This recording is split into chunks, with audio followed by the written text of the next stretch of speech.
In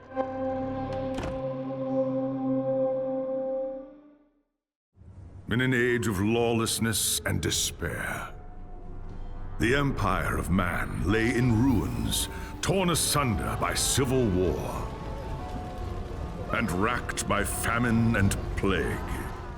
I've always been a big fan of dungeon crawlers.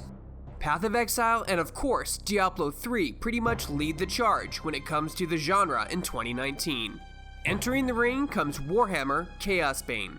Can this game hold up against the others? Let's trade our gear, set our skill points, and find out.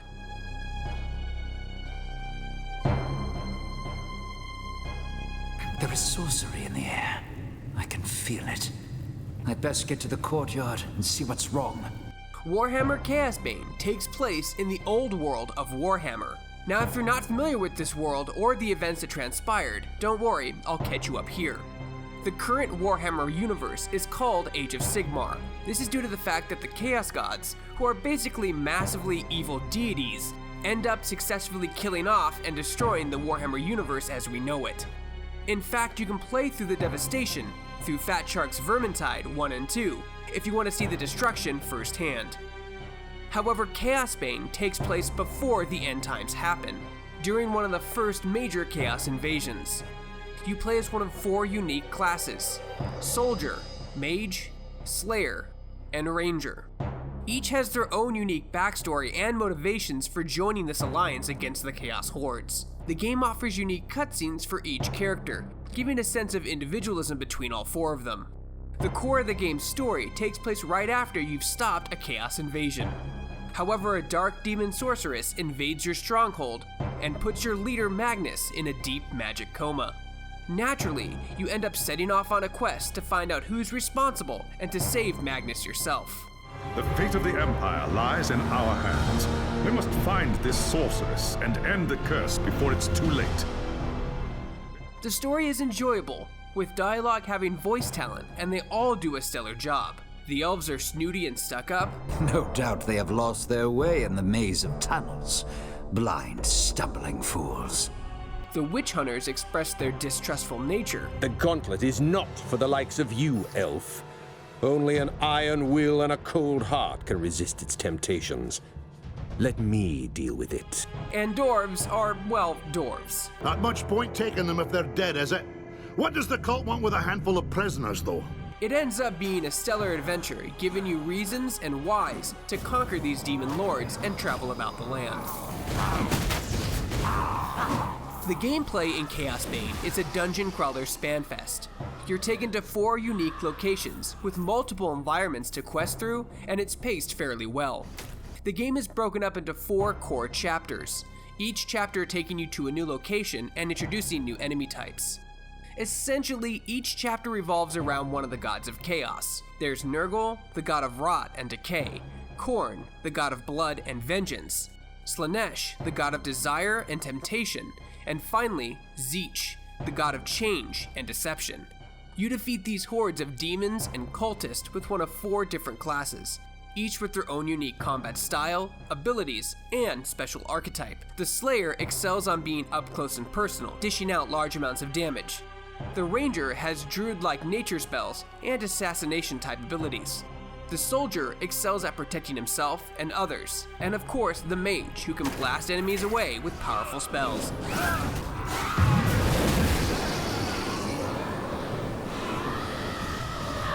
Out of all 4 of the classes, I had the most fun with the Mage, mainly because of his special archetype ability that allows him to move his spells he cast around the level. You can basically cast a spell and control the spell you cast directly with the right analog stick.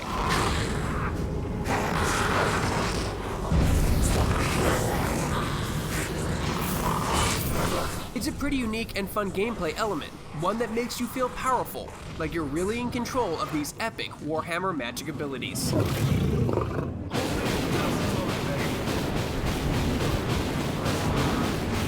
The classes in Chaosbane have no shortage of abilities to spam and upgrade. However, the game takes a unique approach to this as well. Your character has basic abilities that grant energy. Your character then uses that energy to cast or perform various advanced skills. All these work based on a point system, so you'll have to choose what ability rank you'll want to equip.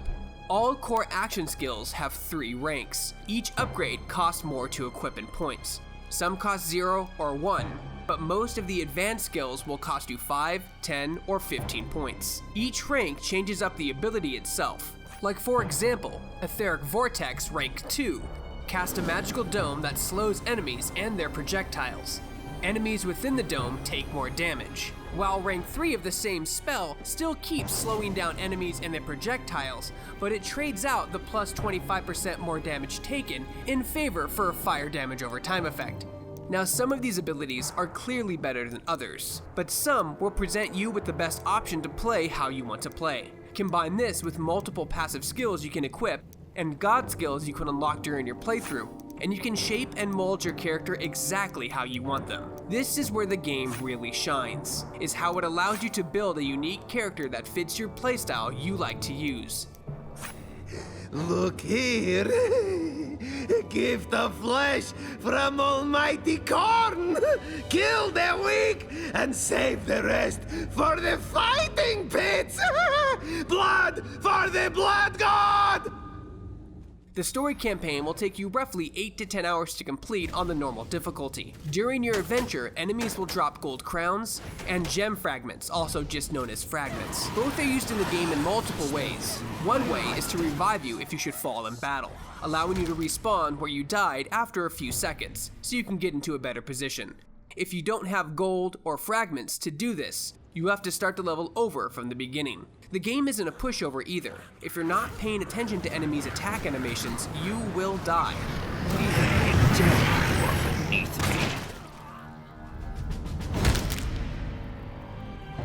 You heal in 3 different ways in Chaosbane: by augmenting certain abilities to restore health when you use them, blood orbs that you pick up, and of course, using a health potion. However, the game gives you an unlimited amount of health potions to use, so you don't have to worry about keeping them in stock. Instead, the health potions are on a cooldown of about several seconds, so be mindful when you can't use one. The blood orbs not only restore health, but fill your bloodlust meter, which has 3 levels. Once one of these bars is filled, you can activate it to receive a burst of healing and do heavy amounts of unique attack damage. It's useful if you're in a tight spot. However, if you die or finish a mission, the bloodlust meter is reset.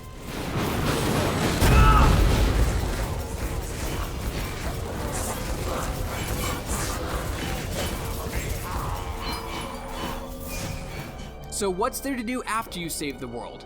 The endgame will actually keep you busy for quite a while, gathering gear, fragments, and gold. You can of course play through the story again if you want.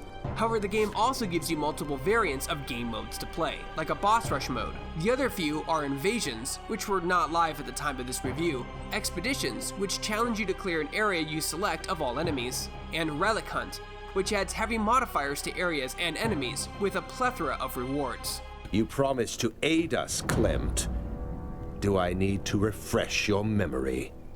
Of course, everything you do in the game will reward you gold, gear, or fragments. And of course, gear has multiple levels of rarity, and you'll want to grind to get the best. But what do you do with the gear you don't want? Because there is no vendor that actually sells items for gold, the game instead allows you to donate items. This levels up the vendor and nets you rewards. Fragments and gold also play a key part in unlocking and expanding your massive god skill tree, which can increase damage, health, and even open up new spells. Fragments and gold will also allow you to bless pieces of gear, which can help increase your health, crit chance, or damage.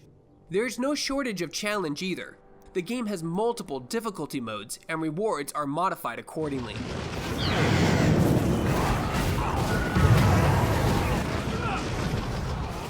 The game also features 4-player co-op, and although the servers were not online at the time of this review, the couch co-op is fantastic. You and up to 3 other friends can tackle this game together, and it's done incredibly well. Each player can access inventory, donate items, bless items, set skills, equip loadouts, all without interrupting the second player, and it's a pretty impressive feat. The game can be played solo, but it's much better with multiple players working together to triumph over evil. There is nowhere in this forest of stone that they can hide from me. By shadow and steel, the cult will pay for what it's done. Warhammer Chaosbane tries to do new and unique things to the dungeon crawler genre, and to simply call it a Diablo clone would be insulting. The amount of detail here is amazing, like seeing the light of my fire spells reflect in an ancient elven city. Or having to kill riders after killing the mount they're on.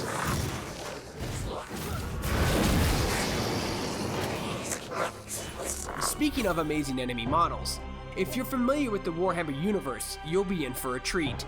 Seeing Khorne Bloodletters charge you, Slaanesh Demonettes flipping about and attacking you, and even seeing pink horrors fizzle and die to spawn blue horrors. All of it is just great. The sound effect of an exploding Chaosbane upon death is an extremely satisfying sound. And of course, there are the epic boss fights. And although there are only 4, it showcases the greater demons in a way only our imaginations could provide before. After all these enemies are based off the tabletop game, so seeing them come to life in their sounds and animations is incredible. The team deserves a standing ovation for their attention to detail. Warhammer Chaosbane holds its own in the dungeon crawler genre and is an absolute treat for fans of the Warhammer universe. If you're a fan of dungeon crawlers, or Warhammer in general, you should definitely pick this up. Especially if you don't have a phone. Do you guys not have phones? Yeah, you guys all have phones, right? For more videos like this and everything else gaming related, you're already in the right place. You're on Shacknews.com.